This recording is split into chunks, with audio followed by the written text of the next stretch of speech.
Assalamualaikum warahmatullahi wabarakatuh. Salam sejahtera untuk kita semua. Jika kalian mempunyai hobi mendengarkan cerita-cerita mistik, kisah nyata, cerita horor pendaki gunung, dan kisah-kisah misteri lainnya, KFF TV adalah tempat yang tepat untuk Anda.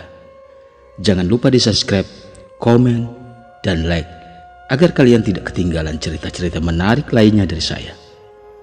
Daripada penasaran, langsung saja kita simak videonya. Tonton sampai habis agar mendapatkan faedah dari kisahnya.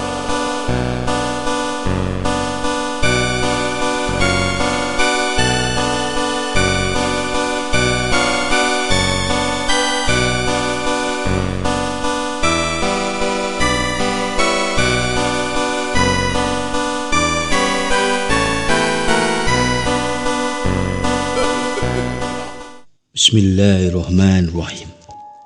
Sebuah KTP yang hampir memudar seolah menguatkan dugaan tentang sang pemilik dompet. Jika dilihat dengan teliti, foto yang terpampang di kartu identitas itu, wajahnya memang sangat mirip dengan Pak Darso. Kalau memang benar dalam plastik tadi sepasang telinga manusia, untuk apa dia menyimpannya? Jelas tidak mungkin kalau hanya sekedar koleksi semata. Jangan-jangan Pak Darso pernah membunuh orang. Batinku mulai berpikir ke arah negatif tentang Pak Darso. Tanpa disadari, sepasang bola mata tengah mengawasi dari kejauhan di antara rumah warga. Senyumku sumeringah, tak kalah dari kejauhan tampak cahaya sorotan lampu motor. Sepertinya itu adalah Pak Kades, karena memang di desa kami yang memiliki kendaraan beroda dua masih bisa dihitung jari. Aku terkesiap ketika motor itu melintas di depan pos. Beberapa kali tanganku mengucek kedua bola mata, takut salah dalam penglihatan. Bibirku seolah terkunci, tak kalah ingin mengatakan kepada si pemilik motor bahwasanya ada sosok hantu tanpa kepala tengah duduk di jok bagian belakang. Sial. Aku bahkan tidak bisa mengeluarkan suara sedikit pun. Kasim. Akhirnya aku bisa memanggil si pemilik motor itu. Tapi sayangnya panggilanku tak sempat didengar oleh Kasim, karena memang jarak di antara kami semakin jauh. Kasim adalah salah satu orang kepercayaan Pak Johari. Motor yang dibawanya adalah milik Pak Johari. Dia juga salah satu teman akrab Pak Darso. Sayangnya dia tidak mendengarkan panggilanku barusan. Aku masih terpaku menatap air hujan yang tak kunjung reda itu. Mataku terbelalak, tak kalah melihat jarum pendek jam di tangan mengarah ke angka 11. Terpaksa, malam ini aku harus terpaku seorang diri di dalam pos.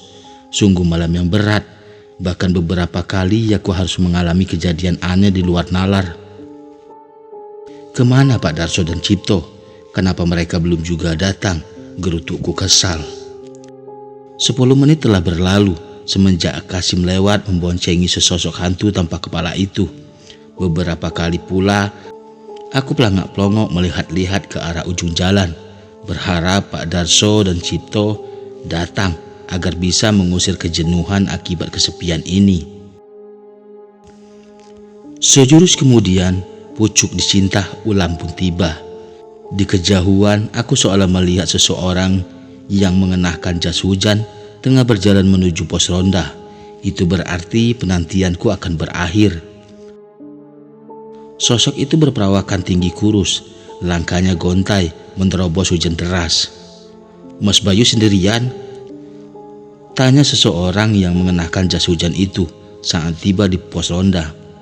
Aku belum sempat menjawab pertanyaannya karena memang mataku belum bisa melihat dengan jelas siapa orang ini. Kerudung jas hujan yang ia kenakan menghalangi pandanganku untuk bisa melihat wajahnya. Pak Darso belum juga datang ya? Timpalnya lagi. Kemana saja kamu? Kok baru datang? Tanyaku kesal setelah mengetahui bahwa orang itu adalah Cipto, sang remaja tinggi rangku yang sejak beberapa hari terakhir menjadi temanku. Mas Bayu itu toh seharusnya yang saya tanyakan, bukan malah sebaliknya. Sebelum hujan turun saya sudah datang. Berhubung Mas Bayu dan Pak Darso tak kunjung datang, saya memutuskan untuk patroli terlebih dahulu. Malah hujan turun. Saya ke rumah dulu untuk mengambil jas hujan, ujar Cipto sembari meletakkan kentongan di pojok kanan pos ronda dan melepaskan jas hujannya. Ternyata Pak Darso memang belum datang ke pos ronda. Mungkin Pak Darso malam ini absen, kataku pada Cipto. Wah, kayaknya malam ini kita berdua saja, ujar Cipto. Toh, tadi kamu ketemu Kasim gak? Aku bertanya kepada Cipto tentang Kasim yang lewat barusan. Ketemu? Ujar Cipto sembari memberikan anggukan kepala sebagai penegasan. Kamu juga lihat siapa yang Kasim bonceng? Tanyaku sembari mengarahkan wajah ke Cipto. Tidak, perasaan tadi Kosim hanya seorang diri. Tidak ada orang yang dia bonceng. Memangnya kenapa, Mas? Cipto balik bertanya. Enggak apa-apa, jawabku singkat. Kalau Mas Bayu enggak mau cerita, saya pulang nih, ancam Cipto. Daripada nanti ronda sendirian, akhirnya aku menceritakan pertemuan aneh yang kualami kepada Cipto. Serius, Mas? Ujar Cipto seakan tak percaya dengan penuturanku. Iyalah, gak ada untungnya juga saya bohong, pungkasku. Tiba-tiba saja saat aku sedang bercerita kepada Cipto, kami dikagetkan hingga terperanjak oleh suara petir menggelegar di atas langit. Hujan turun semakin deras. Tanpa disadari, hampir semua bagian badan jalan digenangi oleh aliran air. Suara riuh pepohonan bergesekan akibat terpahan angin kencang membuat suasana menjadi mencekam. Nampaknya semalaman ini kita akan ditemani hujan, ujarku kepada Cipto. Iya, makanya Mas Bayu jangan bercerita yang aneh-aneh. Jika hujan tak kunjung reda, kita akan bermalam di sini, ujar Cipto dengan suara nyaring. Riuh suara hujan jatuh terkena atap pos ronda yang terbuat dari seng memaksa kami harus menambah volume pembicaraan. Toh, tadi saya menemukan dompet jatuh di depan pos, ujarku. Besok saja lagi ceritanya, Mas. Saya ngantuk nih. Kita tidur aja dulu. Jika nanti hujan reda, barulah kita patroli, ujar Cipto sembari merebahkan tubuhnya di lantai pos ronda. Sial, bukannya mendapatkan teman bicara, Cipto malah mengajakku tidur. Tapi apa yang dia katakan ada benarnya juga sih. Bagaimana jika hujan turun semalaman? Tentu tidak mungkin kami bisa berpatroli di tengah curah hujan. Aku mengatur posisi di sebelah Cipto, kemudian dengan perlahan merebahkan diri. Namun walaupun telah berupaya memejamkan mata, pikiran yang berkecamuk membuatku tak bisa tidur, walau hanya sesaat. Identitas di dalam dompet itu membuatku gelisah. Alhasil, pikiran ini berhasil menggagalkanku terlena dalam lelapnya malam. Aku memutuskan untuk bangun saja. Percuma juga memaksa diri. Toh nyatanya aku tetap saja tidak bisa tidur. Aku duduk di pos ronda dengan kaki yang berjuntai. Agar tak terlalu jenuh, aku mengambil sebatang rokok di dalam saku kemudian menghidupkannya. Kuhisap dalam-dalam tembakau itu, lalu kukeluarkan asapnya perlahan agar bisa merasakan nikmatnya. Tapi pikiran itu tetap saja menggangguku, sehingga semuanya terasa hambar. Jarum pendek jam menunjuk ke arah angka 1. Habis sudah satu batang rokok yang kuhisap. Hujan deras yang tadinya ditemani angin kencang, kini hanya menyisakan rintik-rintik saja, seolah mengerti gundah gulana yang merajam sukma ini. Toh, bangun toh, yuk kita patroli, hujan sudah reda. Aku goyangkan tubuh Cipto yang tengah mendengkur tidur pulas. Tapi ternyata membangunkan Cipto tidur bukanlah perkara yang mudah. Aku bahkan harus melakukan hal yang sama sebanyak 3 kali, barulah Cipto terjaga dari tidurnya. Kenapa, Mas? Ujar Cipto yang baru bangun dan duduk dengan mata masih terbejam. Hujan sudah berhenti, yuk kita patroli, ajakku sembari menanggalkan kentongan yang tergantung di sudut paling pojok pos ronda. Cipto menguap. Saya masih ngantuk, Mas. Ia kemudian kembali merebahkan diri. Ya sudah, kalau kamu masih ngantuk, Biar saya saja yang patroli. Dengan mata yang masih terpejam, Cipto memberi anggukan kepala. Jangan salahkan saya bila nanti hantu tanpa kepala mengganggumu, ujarku. Ditemani senter dan kentongan, aku mulai berjalan keliling desa. Namun, sekitar 5 meter meninggalkan pos ronda, suara panggilan Cipto mengagetkanku.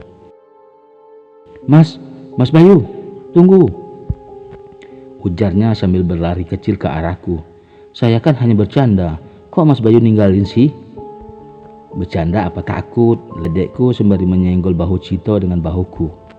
Saya kan setia kawan, masa saya tega membiarkan Mas Bayu patroli seorang diri, ujarnya jumawa.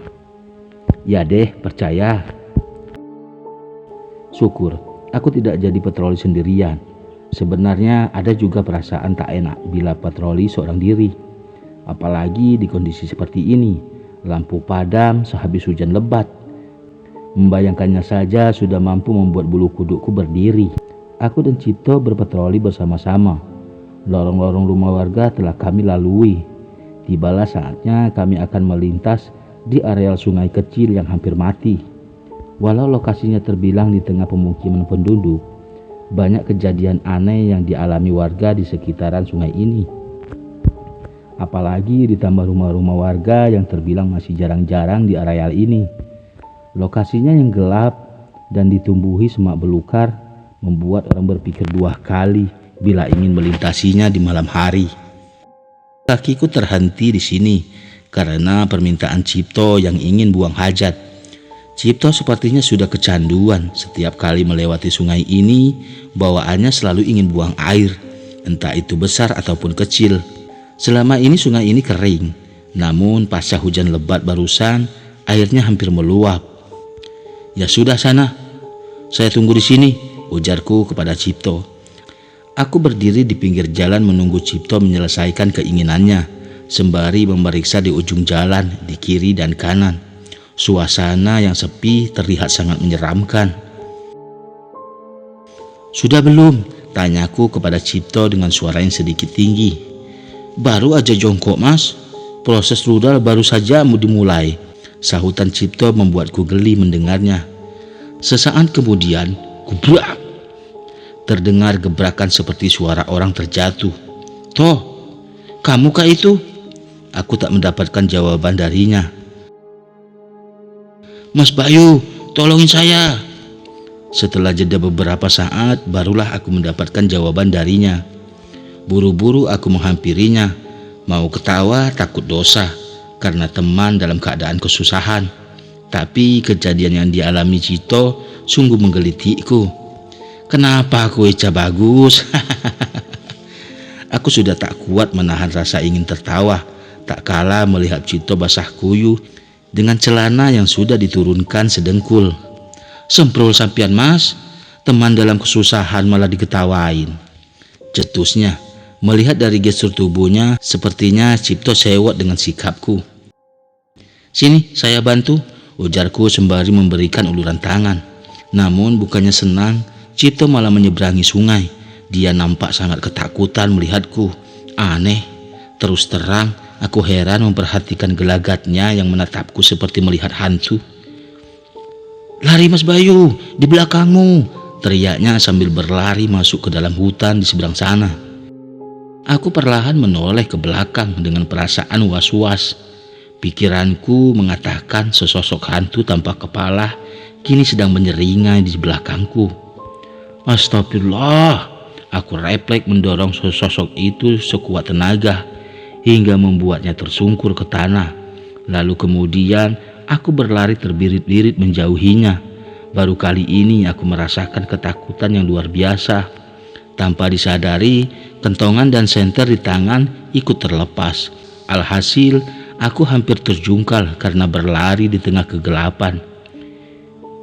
Sampai jumpa lagi di episode berikutnya. Wassalamualaikum warahmatullahi wabarakatuh.